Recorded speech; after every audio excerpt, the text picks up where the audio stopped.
What's good, y'all? It's the Receiver Teacher, and today we're going to talk about how to identify the safety shell, all right? That's step one of reading a defense. Most importantly, you got to know how many people are deep pre-snap. So we're going to talk about how to identify the safeties, why it matters, all that stuff. But before we get into that, you know the drill. Make sure you go to ReceiverTeacher.com, fill out your email and a contact form to gain access to free exclusive content. All right, so first up, there's two types of defenses, all right? Either middle of field closed with one safety deep or middle of field open with two safeties deep. Out of middle of field closed shell, all right, one safety high, you can expect either cover one or cover three. Now you might be saying, well, there's one safety. How can it be cover three? Wouldn't that mean that there's three safeties? And I would say no, because there's lots of different ways to run a cover three, but a normal cover three buzz, all right? If you haven't watched my video, all the different variations of cover three, make sure you check that out. But a cover three buzz, all right, the corners are responsible for the other deep thirds, all right? And then the middle of field safety is right here in the middle. This allows the strong safety to get into the box, all right, and help stop the run. If you think of guys like Cam Chancellor or Jamal Adams, all right, they made their career in the box, either rushing the passer, stopping the run, because they played on middle of field closed, one safety high teams for most of their careers. So again, middle of field closed brings one more guy in the box to stop the run. And how do you identify it? It's very simple. It's just one safety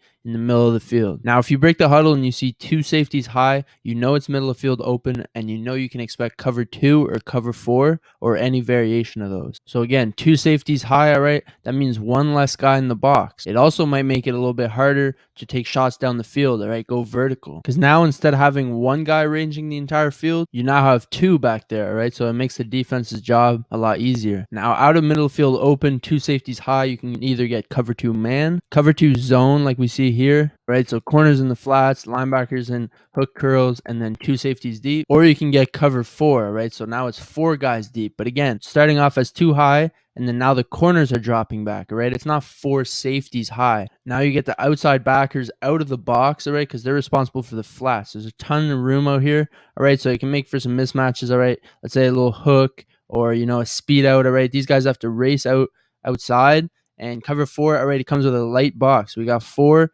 And then I don't know if we're counting this guy in the box. Maybe this guy's not. All right. So now it's six guys in the box against, you know, a six-man protection. Or if they're running, all right, zone blocking schemes, all that stuff.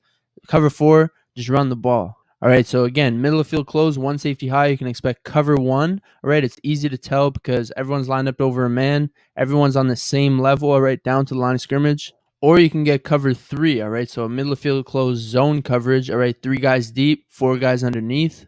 Again, an easy way to tell is the corners, all right?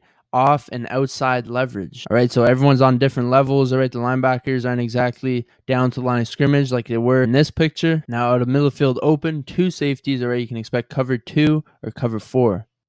Right, so cover two zone, all right, eyes to the quarterback, all right, they're not following their man up the field, just getting a jam, all right, and then you got these two safeties high playing over the top. You could also get cover two man, all right, so same thing as zone, except now we got defenders following the receivers across the field, all right, it's man coverage. And lastly, we could get cover four, all right, or quarters. The field is getting split up into quarters, all right, everybody has a quarter of the field. Then we got the outside backers in the flats, all right, getting a jam on number two. And then lastly, we got one middle hook defender. All right, so knowing the safety shell is step one, but how do you decipher if it's cover three or cover one, cover two zone or cover two man or cover four, all right? That can be pretty tricky. And again, like I always say, it all depends on your defender, all right? What's he giving you?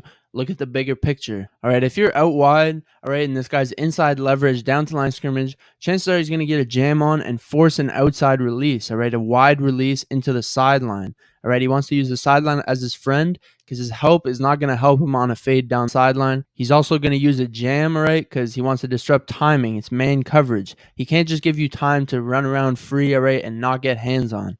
Now, if it was two high safeties, middle of field open, and you saw this, still it would be cover two man. So again, middle of field closed, expect cover one or cover three. Middle of field open, expect cover two or cover four. All right, that's pretty much it. Now your defender is going to tell you the rest. All right, so I hope you enjoyed this video. If you did, make sure you smash the like button. Let's try to get to 40 likes. Make sure you comment down below what you want to see next. I read every single comment. And subscribe if you're new, and I'll see you next video. Peace.